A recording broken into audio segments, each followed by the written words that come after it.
इतिहास का पिता कहा जाता है। हेरोडोटस को इतिहास का पिता कहते हैं। हेरोडोटस को इतिहास का पिता कहते हैं। सिंधु सभ्यता प्रसिद्ध थी। सिंधु सभ्यता किस लिए प्रसिद्ध थी? सुनियोजित शहर हेतु। सुनियोजित शहर हेतु सिंधु सभ्यता प्रसिद्ध थी। हड़प्पा सभ्यता के बारे में सबसे पहले जानकारी दी थी चार्ल्स मैसन ने 1826 में दी थी। हड़प्पा सभ्यता के बारे में सबसे पहले जानकारी किसने दी थी? चार्ल्स मैसन ने दी थी। ये 1826 ईस्वी में। सिंधु सभ्यता की लिपि थी भाव चित्रात्मक लिपि थी। ये सिंधु सभ्यता की भाव चित्रात्मक लिपि थी। और मिस्र के राजा कहलाते थे फराओ। मिस्र के राजा कहलाते थे फराओ कहलाते थे। मिस्र के राजा को फराओ कहते थे। हैदराबाद स्थित चार मीनार को बनवाया था। हैदराबाद में स्थित है चार मीनार। इसको कुली कुतुब शाह ने 1591 में बनाया था। हैदराबाद में स्थित है चार मीनार और इसको कुली कुतुब शाह ने 1591 में बनाया था। शुद्ध अरबी सिक्के जारी करने वाला पहला तुर्क सुल्तान। यह तुर्कियों ने जारी किए थे अरबी सिक्के। और यह कौन राजा था? सुल्तान कौन था? ये इल्तुतमिश था। ये जो शुद्ध अरबी सिक्के जारी किया था इसने इल्तुतमिश ने। चंगेज खान ने भारत पर आक्रमण किया था इल्तुतमिश के शासनकाल में। इल्तुतमिश के शासनकाल में चंगेज खान ने भारत पर आक्रमण किया था। और दिल्ली सल्तनत की राजभाषा थी फारसी। दिल्ली सल्तनत की राजभाषा थी फारसी थी। गुप्तचर विभाग को संगठित किया अलाउद्दीन खिलजी ने किया था। गुप्तचर विभाग को संगठित अलाउद्दीन खिलजी ने किया था। मोहम्मद बिन तुगलक अपनी राजधानी दिल्ली से ले गया था। यह दौलताबाद ले गया था। मोहम्मद बिन तुगलक अपनी राजधानी दिल्ली से दौलताबाद ले गया था। जौनपुर नगर के संस्थापक फिरोज शाह तुगलक थे। जौनपुर नगर के संस्थापक थे फिरोज शाह तुगलक। 1025 में सोमनाथ मंदिर लूटा गया था महमूद गजनबी द्वारा।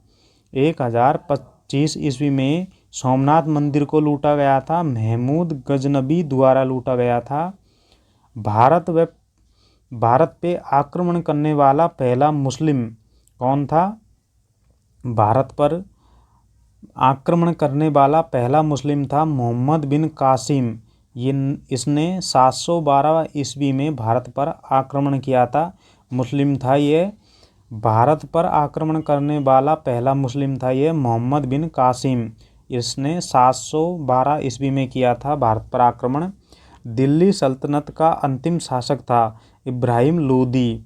ये अच्छा क्वेश्चन है। दिल्ली सल्तनत का अंतिम शासक कौन था? इब्राहिम लोदी था दिल्ली सल्तनत का। बाबरनामा की रचना किसने की थी? खुद बाबर ने की थी, तुर्की भाषा में की थी। ये बाबरनामा की रचना खुद बाबर ने तुर्की भाषा में की थी। मुगल दरबार में उपस्थित होने वाला पहला अंग्रेज था विलियम हॉकिंस।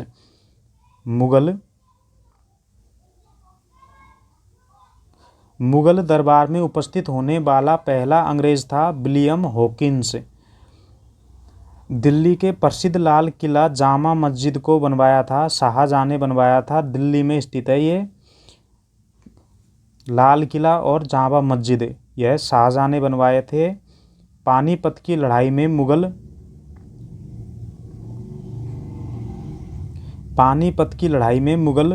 एक मिनट रुको।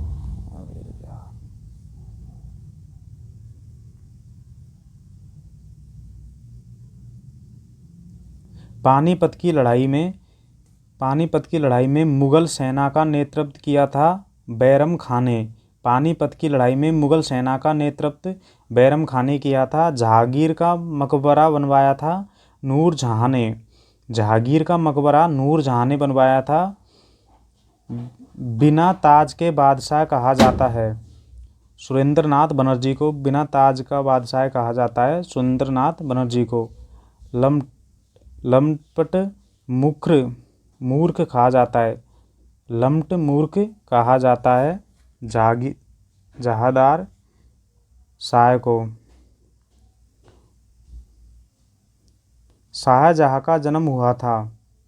शाहजहाँ का जन्म 5 जनवरी 1992 को लाहौर में हुआ था। शाहजहाँ का जन्म हुआ था 5 जनवरी 1992 को लाहौर में हुआ था। प्रथम मुस्लिम महिला शासिका थी रजिया सुल्तान थी, प्रथम मुस्लिम शासिका रजिया सुल्तान। कैप्टन हॉकिंस आया था जहांगीर के दरबार में, जहांगीर के दरबार में कैप्टन हॉकिंस आया था। ब्लैक होल की घटना घटी थी 1756 में, ब्लैक होल की घटना घटी थी। गुरुनाथ का जन्म तलवंडी में 1469 में हुआ था। गुरु नानक का जन्म तलवंडी में 1469 में हुआ था। बक्सर की लड़ाई 1764 में किस मुगल बादशाह ने भाग लिया था? शाह आलम द्वितीय ने भाग लिया था। हरमिट ऑफ शिमला कहा जाता है? ए.ओ. हुम को कहा जाता है hermit of Shimla. East India company Bharat कब आई थी? 1600 ईस्वी में आई थी ईस्ट इंडिया कंपनी, 1600 ईस्वी में भारत आई थी।